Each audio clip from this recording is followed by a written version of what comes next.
Good evening, everyone. My name is Carver. I am a clinical application specialist here at Oculus, and today we are doing practicing insights for a successful IPL and RF integration into an optometric practice with Dr. Jamie Kuzniar.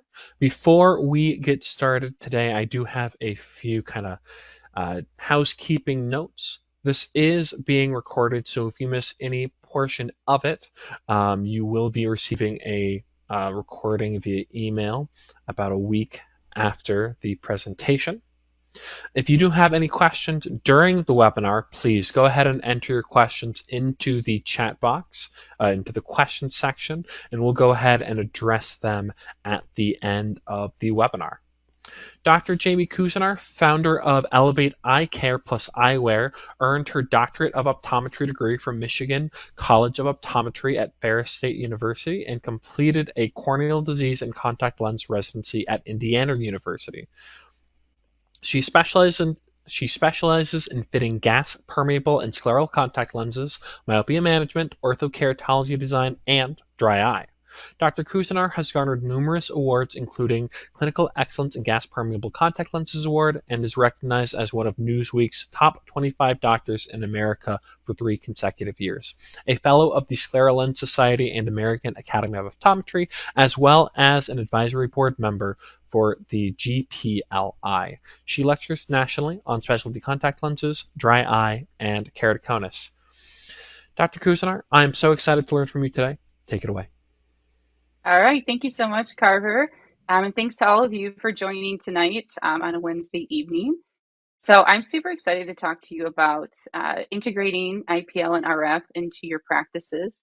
I know IPL and RF has been such a hot topic right now, in dry eye specifically. But a lot of the questions around it is, okay, well, now I have this great technology, but how do I become successful with it? And I think that's the challenge that a lot of doctors and even myself, when I first got my Darwin, was okay, now it's here.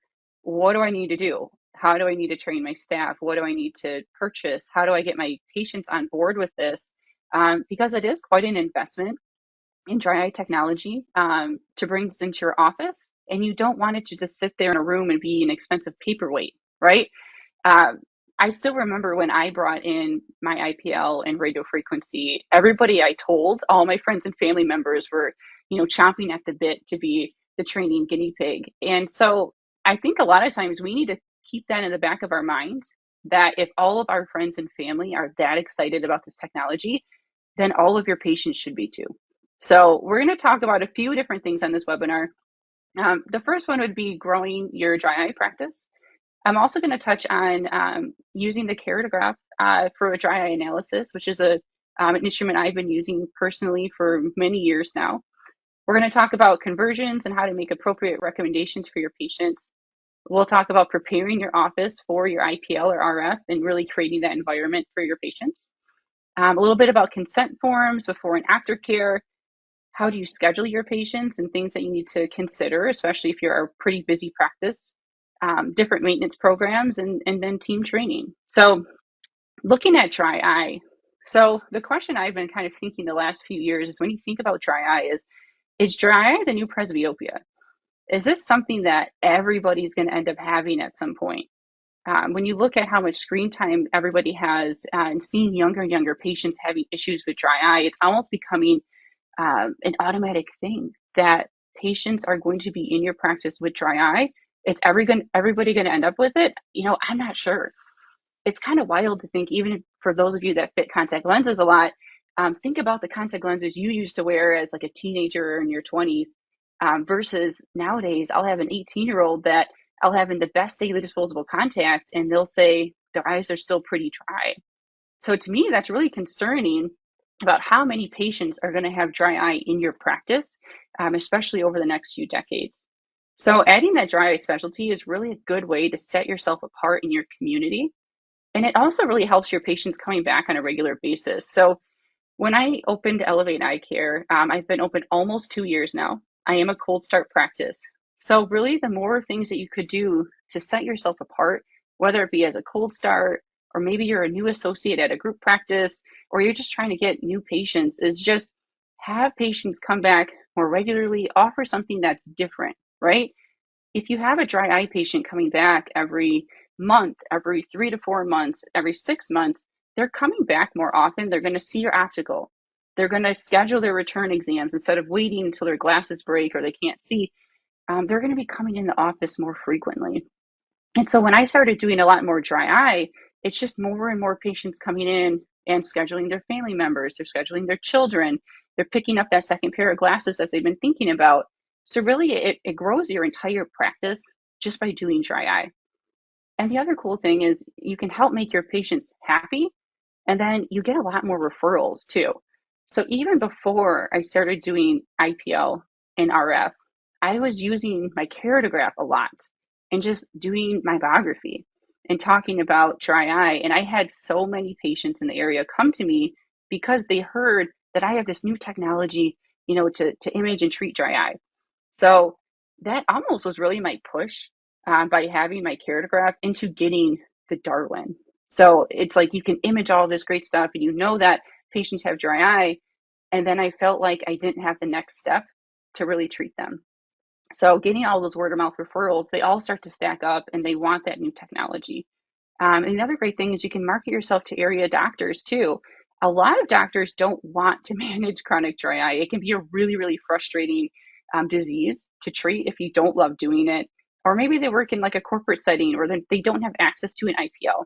So just telling people in your area that you have it, you'll start getting a lot of referrals that way, just for offices that don't have access to IPL. And then again, just invest in your diagnostic equipment. Um, I can't say this enough, especially like obviously I love my keratograph. I know this is an Oculus webinar, but I've used it in multiple practices. And I knew when I opened my cold start that I needed that in order to make my dry eye office successful. So to jump right in, we'll talk a little bit about the Darwin today. So the Darwin really was my machine or treatment of choice. I really liked that I had a combination of IPL and radio frequency all in one unit. The IPL is really great because it really is preset for a lot of those popular treatments. So especially me, I was getting into IPL. Obviously, I've heard lectures about it, but really it's like, okay, how do I know what settings to put it on? I really wanted something that I could use on my patients safely, and make it simple enough that my technicians could come in there, get it all set up for me. So the great thing with the Darwin is it comes with 7 different filters. It's too many filters almost, right? Filters for a variety of things that you can treat. The main 3 here are actually in the middle. So if you look at the wavelength filters that are available, the main 3 that I use is the 560, the 585, and the 640. The 640 I use a lot as like a toning pulse. It helps a lot with some of those deeper pigmented lesions. So it helps a lot with those dark spots that patients have. And then the 535 is really kind of my workhorse filter. And it's really great for targeting like rosacea, telangiectasia. And it's really, the unwritten dry eye filter of this machine. So it's a great option to have everything there. If you want to eventually do things like hair removal, they have filters on there as well. But my main workhorse ones are going to be the 3 middle ones there, with the 585 being a really fantastic one for your dry eye patients. And then the other thing I love about the Darwin is it also has monopolar radio frequency. So the difference with the monopolar radio frequency is it actually allows for a lot deeper penetration of the radio frequency versus a bipolar device that only gets down a couple millimeters within the skin. That's going to give you a better treatment and it's going to give you better aesthetics for your patient. And it's really relaxing. So when you do the radio frequency, it is a rubbing mechanism and it really just feels like a hot stone massage. So this is one of my friends, my colleagues, maybe if anyone is on here watching it, that's my friend Karen DeLoss. She works at U of M. And she came over because she was excited that I had radio frequency because they hadn't gotten it there at U of M. So she came over just to, get a little dry eye treatment herself. And it also has a really nice aesthetic treatment where it gives skin tightening. It's great for fine lines and wrinkles. And it's relaxing to the patient. And I like that with radio frequency, I don't really have to worry about treating some of those darker complected patients like I do with IPL, especially in the Metro Detroit area. I have a lot of Mediterranean patients where I might be on the fence of whether they're a good candidate for IPL. Radio frequency is a really great option for those patients. And it's so funny whenever I talk about these new technologies that I have, the first question is, as a joke for my patients, is they'll say, "Oh, that's great. Will it get rid of my wrinkles too?" And I say, "Well, actually, it can reduce them." And they're like, "All right, I'm sold. Right? Let's go. Treat this dry eye and help me look young and beautiful at the same time." So it's a really great device that has two in one. So once I decided on the Darwin, it was kind of like, where do I start? What do I do? And the first thing that I did is actually signed up for a program called OD Immersion. OD Immersion is phenomenal. This is actually a program that is open to anybody with any type of dry eye machine, or maybe you don't even have an IPL or RF and you're thinking about it. You can join OD Immersion. If you purchase a Darwin, it actually comes with 6 months complimentary. And I cannot say enough about this awesome program. So there is a picture of me there with Dr. Shane Swatz, him and Dr. Chantel Garcia. They are the creators of OD Immersion. I can't even tell you. I feel like I would have been totally lost when I got my machine if I didn't have them helping me with everything. They had, basics, they had staff training, they had where to buy supplies, they had consent forms, digital forms, protocols that are proven and really work for them and they're great practices. And that was just such a great program. So I'm going to give a huge shout out to them. If you guys want to look it up, odimmersion.com. And the great thing is that, Oculus and Darwin, they want you to do so well with this instrument that they just give you this access for free for 6 months. So then that way, when you get the machine, you can just take off and get going, right? So that way it's not, thank you for your purchase. Good luck. I hope you can treat patients. It's, we really want to make you successful. And here are the tools and resources to do it. So highly recommend looking up them. They've been a great resource for myself and my office. So the next thing that I did after meeting with them is I needed to figure out how to prepare my office for this, right? There's a few different ways you can do it. You can either convert an exam lane. A lot of these machines, the Darwin included, it is on wheels, so you can wheel it in and out of an exam lane.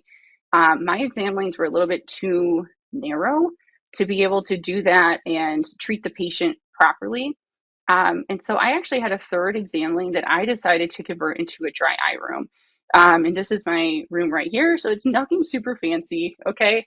Like I said, I'm a cold start. I didn't have a huge budget to make it look like, a crazy awesome spa, but, just some artwork on the walls. I got this spa chair. That way I can recline the patient all the way and they can be relaxed and comfortable. Um, so I just have everything in there. I have my Darwin. That way it's just there. I don't have to wheel it in between exam lanes. And I just made the space for it, right? So I was lucky with that. Even in my tiny, 1,800 square foot cold start, I found a space for this. After that, there was a few things I wanted to do. They recommended to download all of the parameter sheets and treatment sheets and laminate them and have them in the room because I can't tell you how many times, you think you know all the protocol, but it's nice to have that guide in the room in case you need it and you're not looking on your computer for it or you're not flipping through sheets of paper. If you have a laminated parameter sheet, it's great and really seamless that your technician can go in and get everything set up, get all the protocols set up on there for you. You can do a quick double check, and that's great.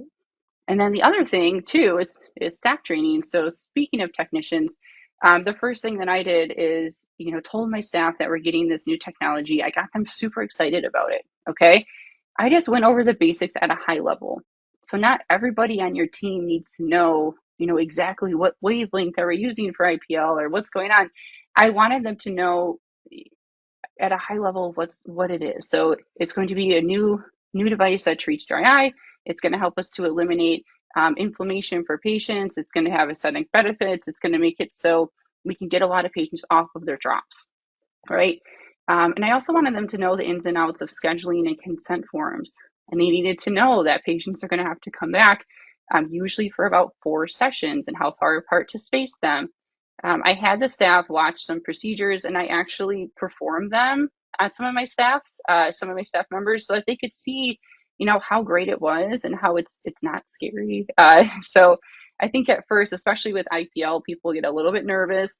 wow, you have to wear these like fancy goggles and glasses and all this. I just said, hey, come in the room with me, and I just want you to see these treatments. And we did them on each other, just so that they can say, oh, yes, I've had this done myself. It's a great experience. It's really helped me. So I really recommend using your staff as guinea pigs. I'm sure they would love it also. But it's good to get them involved. And I wanted them to be comfortable, discussing fees and discussing the value of it, to really educate the patient, because it is an out-of-pocket treatment at the end of the day. So if your staff doesn't believe in it and they don't feel the value in it, patients are going to really sense that. So I wanted to build up the value in it, and then that way when they're discussing fees, they don't have to hesitate at all. And then also maybe consider adding a dry eye liaison. So I'm in the process of doing that myself. Again, as a small staff, I don't have one right now, but if you have a larger staff, I would 100% just advise you to have a dry eye liaison, because they can be your go-to for questions. You can really deeply train them. They can do all the scheduling. They can get the room set up for you. And it's great to really have that go-to person. So speaking of supplies, there are a few different supplies that you do need whenever you're setting up your office. And a lot of these I really didn't think of immediately, especially I even had my Darwin, and then it's like, oh, shoot, you know what I wish I had? Tongue depressors, right? So silly. Like, obviously, I need tongue depressors. So here's a few things. Here's my little short list of everything that I think you should have before you start doing treatments on your patients. So, one, obviously, having an exam chair or a space that's going to be dedicated to treating your patients. One thing I did get was actually some disposable chair covers that I put on before I do treatments. I think patients just appreciate that. It's a little bit more sanitary. It keeps, especially if you decide to do like a white chair like I did, it just helps to keep it in better shape so it doesn't get discolored from like blue jeans and things like that. You can get them pretty inexpensively on Amazon. You're going to need ultrasound coupling gel for your IPL. You'll need some transmission gel for your RF. The tongue depressors, so those are for more smoothing out the gel on the face. So again, this is something where, duh, why didn't you think of this, Jamie, right? When I first got it, I was ready to get going. I had my ultrasound gel, and then like, let's do some IPL. Where's your tongue depressors? Tongue depressors, why the heck would I have that, right? So something pretty simple that I would pick up ahead of time. I like having some makeup remover wipes also, because no matter how many times you'll tell your patients not to wear makeup into the appointments, they'll still have makeup on for some reason, right? So I have a makeup remover wipe. I have my patients use those, even if they say they're makeup free, just to make sure they get a really great treatment, make sure the skin is nice and clean. I also have some disposable headbands too, because as you're doing the treatments, a lot of times that gel just comes really close to the hairline here. So it's nice to have a disposable headband that protects the hair. You can throw it away afterwards. That's been really helpful as well. Then eye shields, of course, we need eye shields. There's a few different options you can choose from. You can do the sticker method, which is the picture on the bottom left.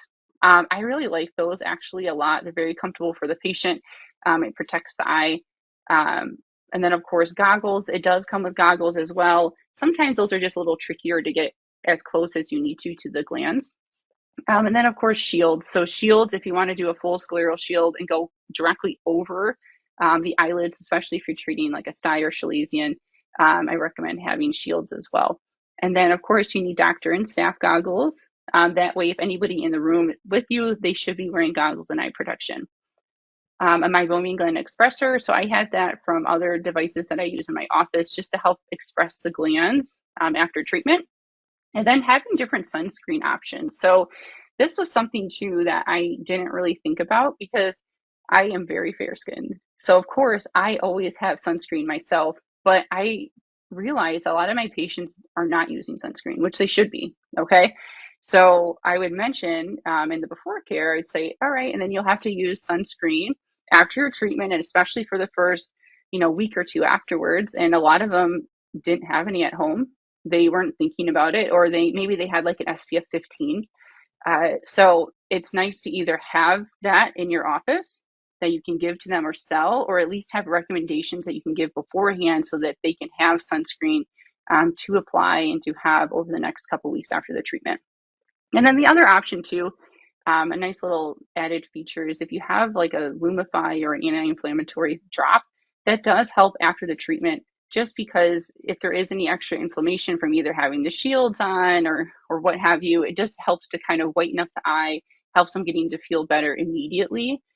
So a lot of that is more just kind of perception of like, wow, my eyes are really white after this treatment. So something just to get them feeling better that day that they leave after doing IPL or RF. So the next thing I want to touch on is consent forms. So it is super important to have consent forms, just like with so many other treatments that we do in the optometry world. And this is no different. So of course, with IPL and RF and any other procedure that you'll possibly ever do, there are potential risks and contraindications. So it's important to have those consent forms that the patients can sign off and look at, especially because there's a lot of things that I have on my consent form that maybe the patient hasn't disclosed to you, or you might not know that they have going on. And then that way, if they're reading through it and signing it, they might bring up something that you're unaware of, right? I do always want them to know the potential risks, even though they are more rare and not likely to happen, some of these, but they might get hyper or hypopigmentation. That's always possible. Um, Unwanted hair removal, that's important, especially for our male patients, that they know, if we're, especially if we're doing up here and they have a beard, it might hit some of that hair and it might remove it. Burns, which obviously we don't want, but it is possible. We're using an intense light. And if we are up too high or we skin type the patient incorrectly, it's possible that they might be burned. And it's important that that's on your consent form. And freckle removal. So that is something that, some people don't want their freckles gone. I have a sister that's a redhead. She has beautiful freckles that she's always had. And I do not do IPL on her because that would just kind of take away her identity of her freckles, right?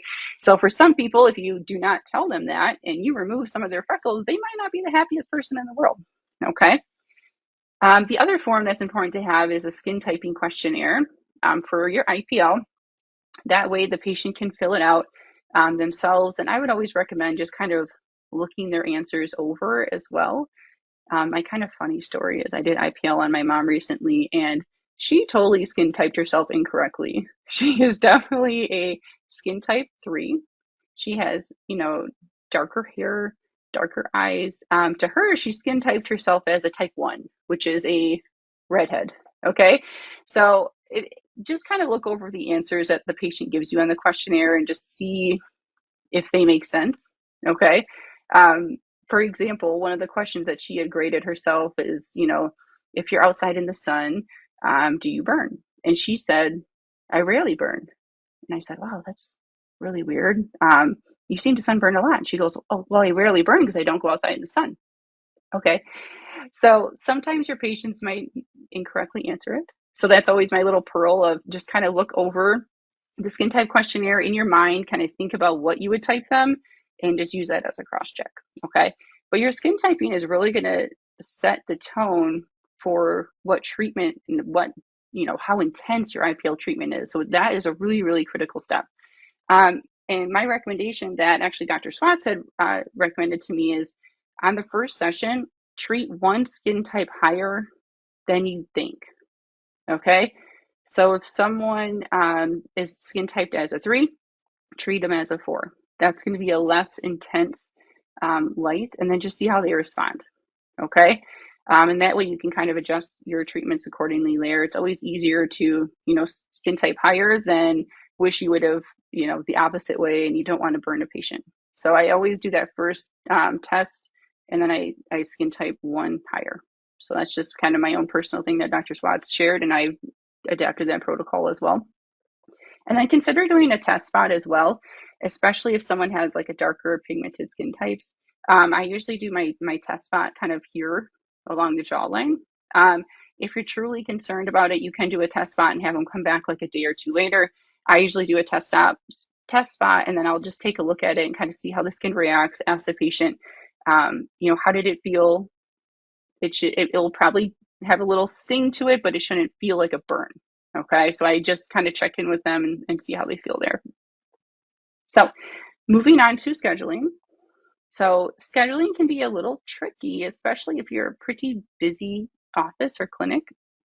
So the patients are going to need a series of 4 treatments. I space mine 2 to 4 weeks apart. And what I do is I pre-schedule all of the visits. Okay. Because the last thing you want to do is have someone scheduling one at a time, and then all of a sudden your schedule gets super full, and they can't get in and they can't hit that window. So I tell them you're going to need 4 sessions. We're going to schedule all 4 of them right now in case if we do need to adjust them a little bit, we can, but I want them all in the books. They're going to be pre-scheduled. Okay. That way it's also them committing and acknowledging that they're going to need all 4 sessions. So it eliminates well, let me just try one treatment and see what happens. Because we all know that one treatment is not really going to do a ton. They really are not going to feel a difference until that treatment 3 or 4. So we just pre-schedule all of them because we know the patient's going to need that many. Um, One of the other recommendations I have is if you're doing a lot of dry eye, maybe consider doing an entire day of dry eye, or maybe even a half day of just dry eye, because it's a lot easier to do these patients back to back to back instead of it being, a glaucoma patient, a 5-year-old exam, a routine patient, and then, oh, an IPL here. It's a lot easier just to get them in kind of going boom, boom, boom, boom, boom, all on a half day or on a dry eye day. That's not always possible, but it's a nice thing to kind of get into the mindset of doing. And it helps a lot with your staff that they know that this is our dry eye day. We're going to get everything, the room clean, prep. We're going to get the people going. It just helps a lot with clinic flow. The other thing too is to think about the first appointment, when they sign their consent forms. So some patients are going to take a long time to read and ask questions about their consent form. And that might throw off your entire day if you have them scheduled for, let's say, a 30-minute slot, and they spend 20 minutes of that time reading that consent form with a fine-tooth comb. All of a sudden your entire clinic day is gone. And then there'll be some patients that don't even read it at all, probably, and they just sign it within a minute.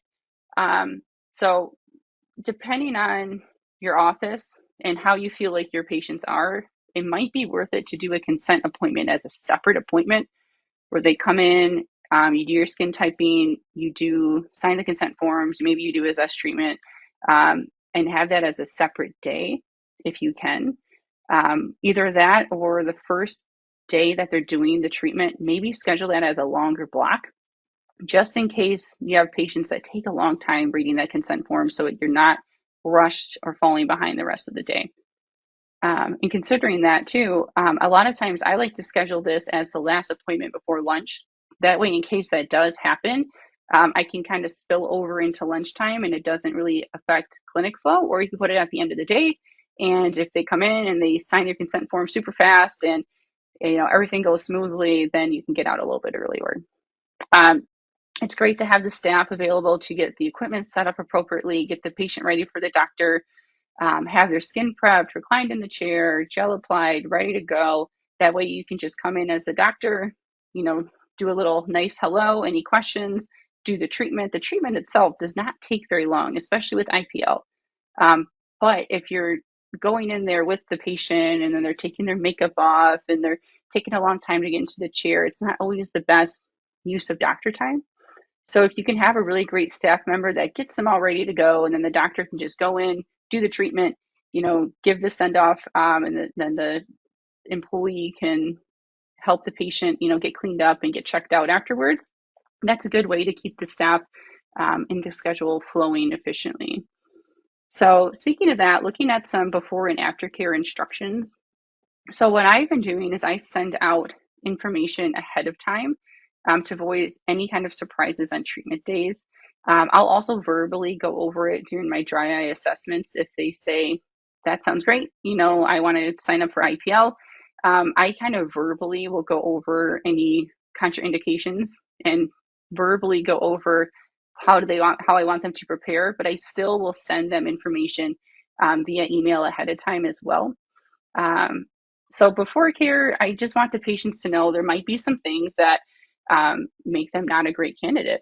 So for example, with IPL, if somebody has a history of getting cold sores, it's important to tell them that this IPL might activate those cold sores, and maybe that they need to start their maintenance dose a few days before doing IPL, because you don't want to do IPL and have someone have a terrible breakout right before a big event that they have.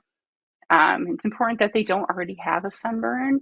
Like they're not going to show up for their first treatment after they just came back from Florida and they're burnt to a crisp and then they're ready for an IPL treatment.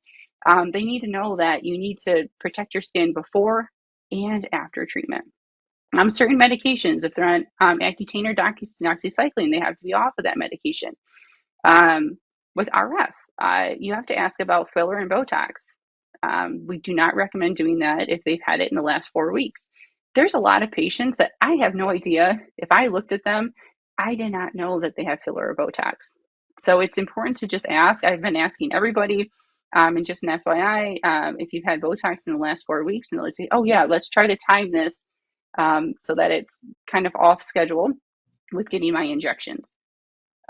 Also, pacemakers or metal implants. It's important that you know that if a patient has a pacemaker, they cannot do radiofrequency. Certain metal implants as well. So a lot of those things are not visible on the surface. So important to go over and ask with your patients beforehand.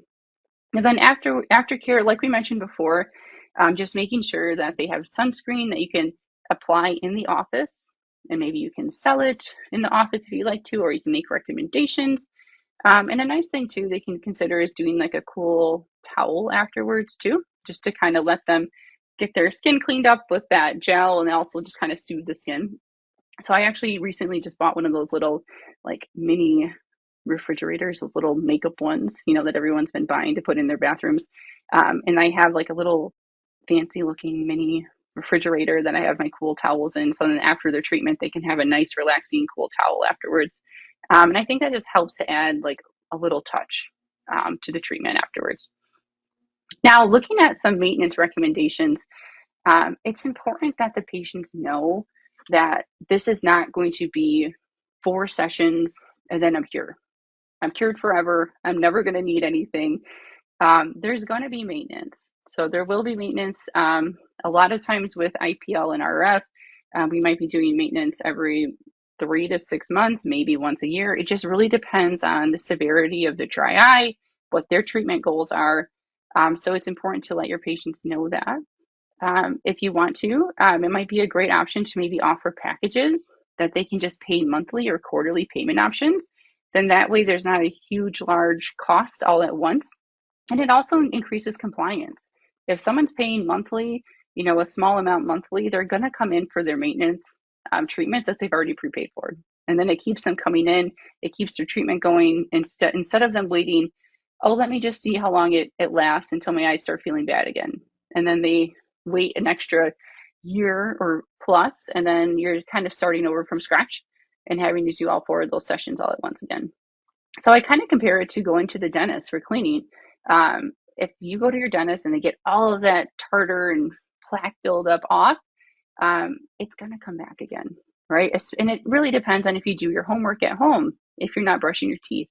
So at the dentist, I expect to go in, I'm going to go in every 6 months to get cleanings because then that's going to prevent me from having issues in the long term. So it's no difference here, especially if someone has chronic dry eye, they should expect to be coming in to see you every 6 months as a preventative to prevent further issues and damage to the eyes in the long run. So speaking of that, let's look at some of that initial capture, right? I always, whenever I'm looking at the meibomian glands like this, and I look at how they're damaged and I look at how they're clogged, I just love that dentist analogy for those pictures.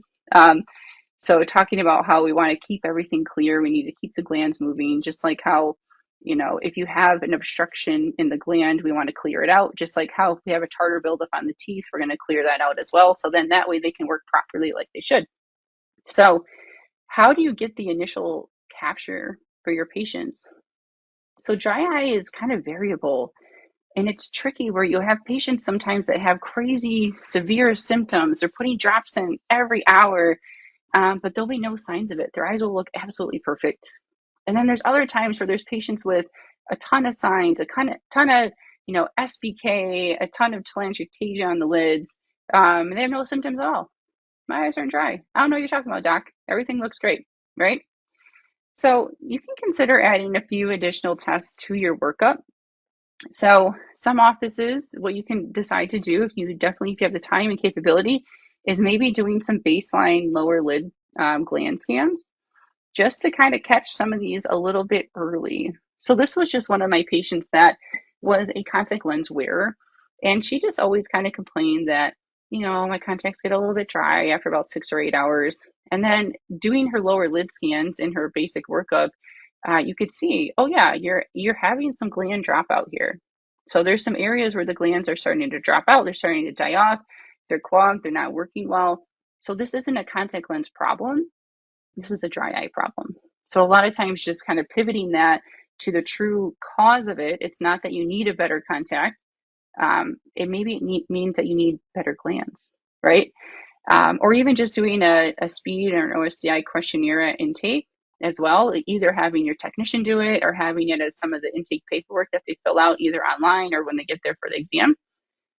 Doing a proper patient history, and then of course just looking at their slit lamp with fluorescein or lissamine green really tells a lot of the story about what's going on with the patient.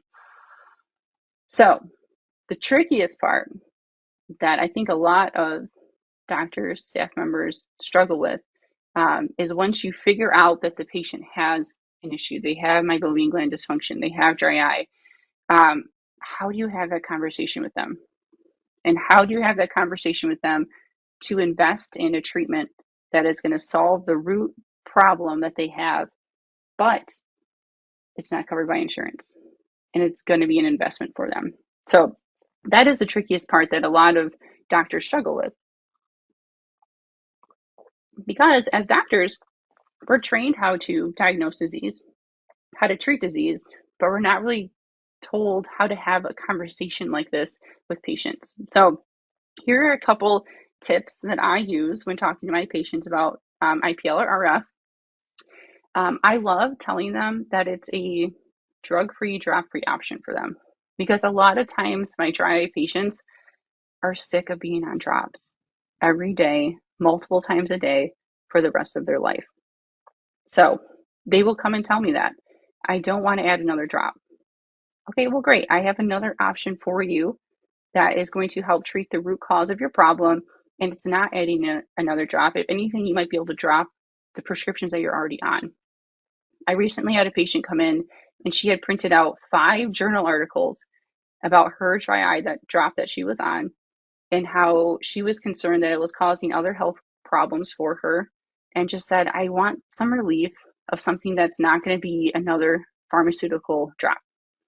And so I said, great, I have this wonderful option for you. She was a fantastic candidate for IPL.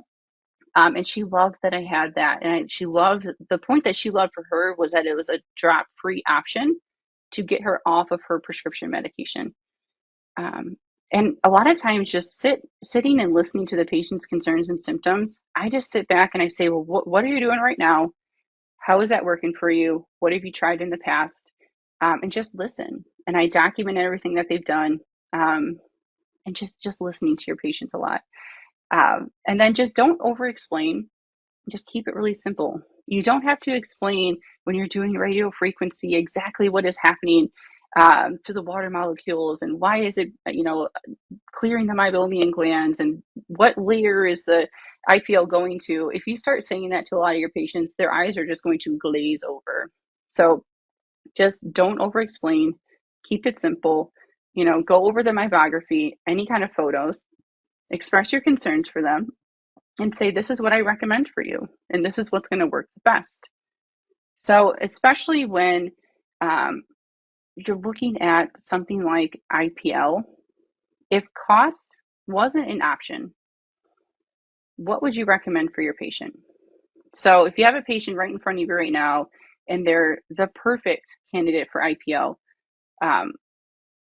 and it costs exactly the same as any kind of drop on the market or any kind of Restasis or Xiidra or whatever, what would you recommend for them? And just recommend it, right? I never want someone judging my medical treatment based on my potential ability or my perceived ability to be able to pay. So in no other field would I ever go up to my doctor and they would look at me and maybe I'm wearing yoga pants and I'm wearing a sweatshirt and they would say, oh, does she want like a most effective treatment? Or maybe she just wants only what's covered by her insurance, that she's going to be on drops for the rest of her life. No, they would recommend the exact procedure that I want. And that's exactly what I would want for them too. So try to just take costs out of the equation, recommend what you want to the patient. If it is truly an issue with cost, then you can have that conversation afterwards, but always recommend the best option for them. Set goals for your patients. So, what are your goals? Do you want to wear your contact longer? Maybe you want to get off drops completely. It doesn't have to be, I want my tear breakup to go from 4 seconds to 8 seconds, right? That's a goal for us. Okay. Patients do not care about the number goal. They just want to be able to wear their contacts longer. They want their eyes to feel better. They don't want to be dependent on their drops. So maybe set some goals for your patient. And then of course, discuss the benefits of the aesthetics. A lot of times, if you're talking about dry eye with patients and then you mention that it can also, reduce fine lines and wrinkles, it can help remove some of your age spots, they're like, oh, wow, this is great. You're right. I totally need this and I need my husband to pay for it because it will, because my doctor said I needed it for dry eye. A lot of patients are already paying for these procedures at med spas. They're paying for them at dermatologists. So some of them are already doing these things and they already are investing that money somewhere. And they're like, oh, great, I can just do that here. And you can treat me here. And then it'll also help my dry eye. And a lot of patients have said, I would rather switch to you for some of these things because I trust you. I trust you. I've known you for years. You're not just another, person down the road that's doing my Botox. They trust you as a doctor. And the aesthetic benefits are really the thing that hits it home for sure. And maybe if the patient is on the fence, you can tell them about it. And if they say, no, not right now, that's okay. What I'll do a lot of times is do a follow up in 6 to 8 weeks. I'll start them on a lot of at home therapies, and then we'll just do another follow up and see how you're doing. Maybe they're absolutely fine once they start taking like omega 3s, doing warm compresses. That's great. But if they're not, I want to check in with them. And then usually by that appointment, if they are still struggling, then we talk about taking the next step. So, which leads me to the importance of even doing medical dry eye assessments. So when I do see dry eye patients and they have an issue at the routine exam, I tell them that I'm going to have them back for a medical dry eye evaluation. I say I have this really great technology that's going to help me to look at the root cause of what's causing your dry eye. And that's going to give me a good baseline for your treatment. It's going to tell me exactly how to treat it without the guesswork of just try this drop or this treatment and just kind of throwing things at the wall and seeing whatever sticks. And patients love that. Like, wow, someone's actually treating my symptoms and they're taking care of me and they're taking me seriously instead of just saying, here's a drop, see you next year. They're very into it. Like, wow, I didn't even know that this was a thing, that I could have my dry eye assessed and have a treatment plan that's tailored to me.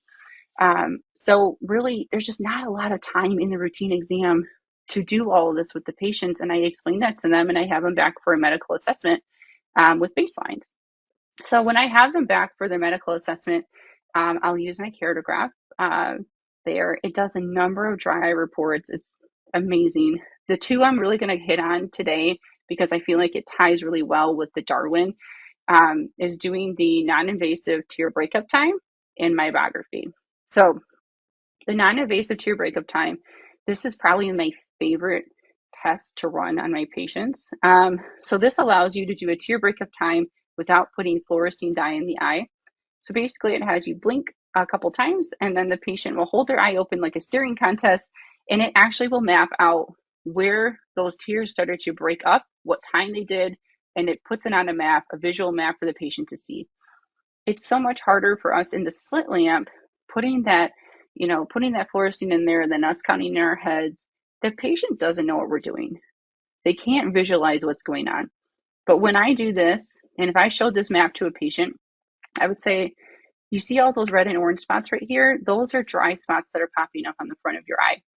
Do you ever feel like your vision gets blurry and you have to blink your eyes a few times for it to get clear? And they'll say, yeah, I do. Well, that's because all those dry spots are forming. And let's see, it started forming at about 5 seconds. So at about 5 seconds, those tears started evaporating. And about 10 seconds, all of those tears were gone.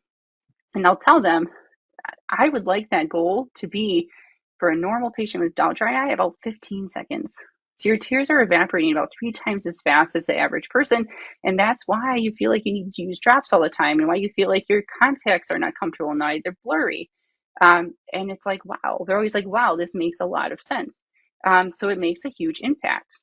And then the other thing I do throughout treatment is I can actually show them a comparison over time as they do their treatments. Are we making improvements? Are we having success? Or is it kind of flatlining and maybe we need to add something else? So, for example, this would be a patient that has their baseline all the way on the left. Their tear breakup time is pretty quick. First breakup at about 5.5 seconds, averaging about 8.5.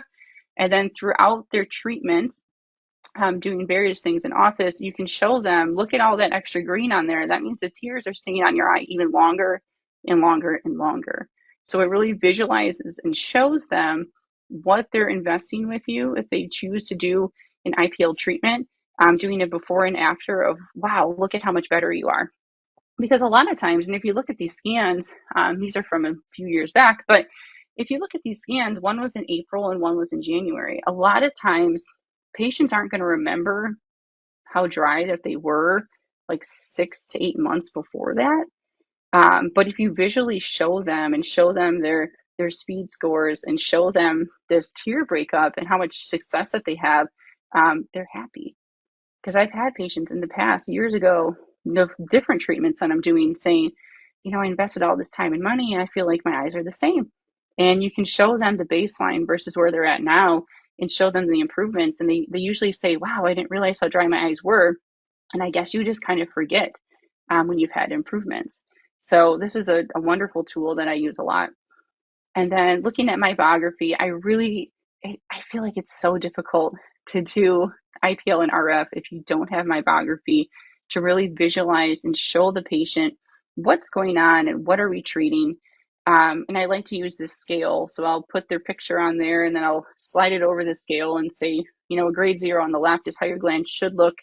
And then you're somewhere in here between grade 1 and 3.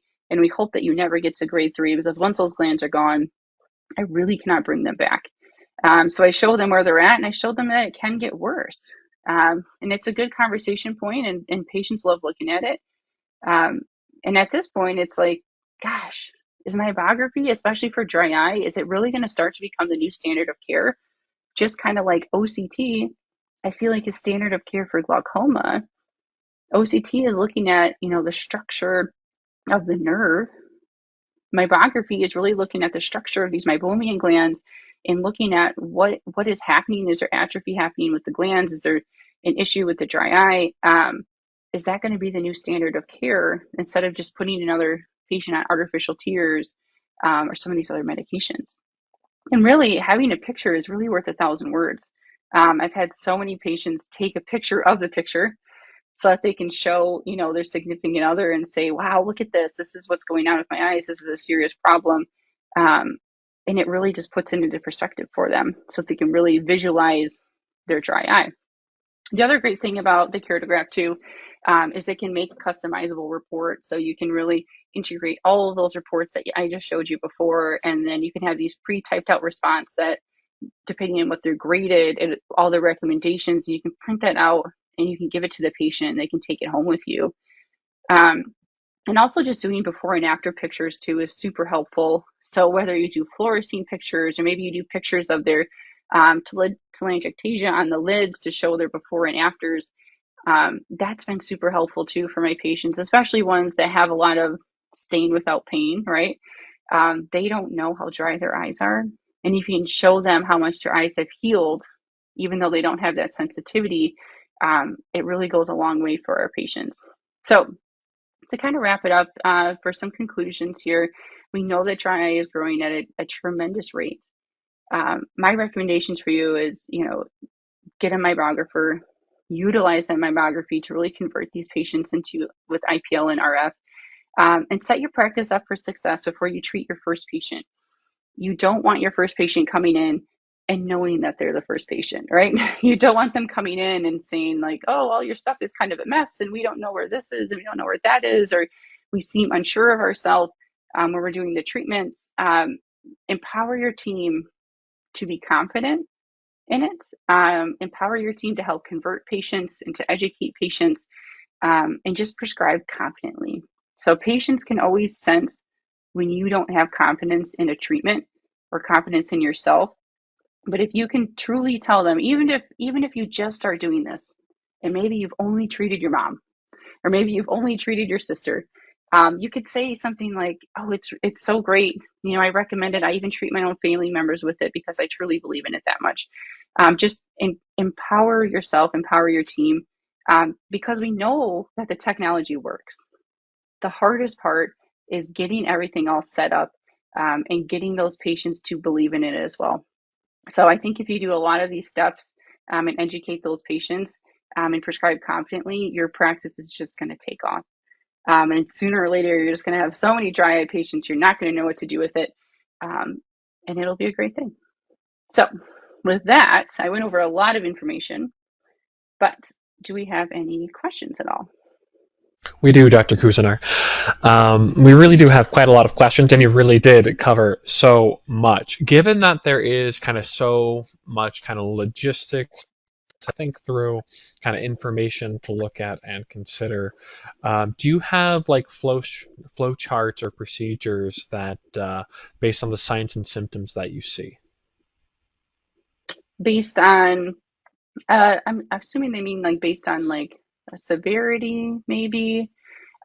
So I kind of have my own protocols that I have, and then OD Immersion also had really great protocols as well. So if you join with them, they have phenomenal protocols that they can give you to get started. Um, a lot of times, I think a lot of questions I usually get to is, when you have both IPL and RF, it's like, when do I use which treatment for which patient, and who Hmm. needs both, right? So for IPL, kind of my rule of thumb is that is going to be a lot of your like rosacea patients, patients with inflammatory dry eye. I'm really going to recommend IPL. Patients that maybe don't have as much inflammation, they have more like meibomian gland obstructions. They're just, you can't express their glands very well. Then I'm going to talk about RF, but I have a lot of patients that I recommend both treatments for them. So it truly, I kind of build it based on what I'm seeing with their glands, what I'm seeing with their lids, with some of their other symptoms, and I go over what I recommend with them, and I basically just say this is the protocol that I'm recommending. I'm recommending 4 IPL treatments, 2 radiofrequency treatments, and here it is, and here's your package, and we go from there. I've had patients say, like, I'll do 4 and 2, and then they start digging into more of the aesthetics of, oh, okay, well, how many treatments would it take for you to also, get rid of this and get rid of that? And then it's kind of a different conversation. But I do have my standard protocols, and a lot of times it's 4 IPLs, 2 radiofrequencies at, separated by a couple treatments. Perfect. You mentioned kind of combining IPL and RF. Do you also combine it with any lid debridement or iLux or BlephX? So I will combine it with Zest, which is kind of like, sort of like BlephX. It's just not manual. Then that way it really gets everything cleaned up around the lids before we start doing the treatment. So I like to do that on the first treatment, actually. And then I like to have patients on lid hygiene as well throughout treatment as well. So depending on what brands that you like to carry, I like them to be on lid hygiene in general. But I do like to do a Zest treatment at the beginning. That way it gets everything cleared away. I also use this a lot in conjunction with like Xdemvy. So if someone has a ton of like Demodex, I will put them on that 6 week course of Xdemvy. I don't think it has to be like one or the other. These treatments work really well as a combo therapy with both. So sometimes if I know they have a lot of Demodex buildup, I'll start them on Xdemvy right away while we get their IPL scheduled. That makes sense. You talked about how important it is to know how effective your treatment is. So when you're doing your follow-up appointments, do you do myographies that during each kind of visit where someone's coming in for IPL, or just at the end, or how much after, and then during follow-up do you do myography? So I like to do it at the end of all the sessions, just because, like with my biography, you're not necessarily going to see big changes happening, even just especially because your treatments are only 2 to 4 weeks apart. So I will do them at the beginning, and I'll do them at the end of all 4 of the sessions. I'll wait maybe like 3 or 4 weeks after the fourth session, and then we'll do a follow up with the whole protocol again and compare everything um, from the baseline. So that's what I will do there. If someone is hesitant and on the fence, and maybe they want to try at home therapies first, then I'm totally welcome to that. And then I just have them back a little sooner, maybe 6 to 8 weeks. And I really check in and see how they do. Or sometimes they want to be on different prescription drops. And a lot of those drops take 6 to 8 weeks to really kick in anyway. So I'll start them on a prescription drop if that's the method that they choose. And we'll show them like maybe they had great improvement. Maybe it got rid of all their symptoms and it's phenomenal. Maybe it hits that 8 week mark and they haven't shown any improvement. Then we know maybe to discontinue that and go in a different direction. Perfect. That makes a ton of sense. Thank you so much for going into kind of your follow up and all of that. When would you do RF only and would avoid IPL? So if I did RF only, that would usually be on some of my darker complected patients where IPL is a contraindication. Okay. So there are some people that IPL is not going to be the best option for them. Or just kind of to be honest, IPL does have is a little spicy sometimes. Okay. It doesn't hurt, but you feel it, right? So I kind of describe it like a rubber band snap. And we all know we have some of those patients that are not going to tolerate that. So sometimes Hmm. we'll just start with RF. It's really relaxing and comfortable. But usually in the situations is I usually am always doing IPL. But unless they are one of those darker skin types where they're just kind of contraindicated for. Perfect. And I have one final question for you tonight. When completing IPL sessions, do the lid margins usually look free of telangiectasia, or like how long does it take for that telangiectasia be to visibly go away? So I tell patients a lot is I won't see a lot of like visual improvement in those. I usually will say usually by session like 3 or 4 or a couple weeks after session 4. There will be improvement. I don't expect it all to go away after, one treatment or two treatments. It just kind of depends on where they're starting from, but you should see a great reduction in that telangiectasia, especially at the third, fourth, and then by that follow-up session, that or follow-up after the fourth session. Perfect. In that case, I want to thank everyone that has stayed with us so far. I hope you've learned a ton, and thank you all so much for submitting your questions tonight. And of course, Dr. Kuzinar, thank you so much for your time this evening and for teaching us all so much. Thank you for having me. Have a nice night. Good night, everyone.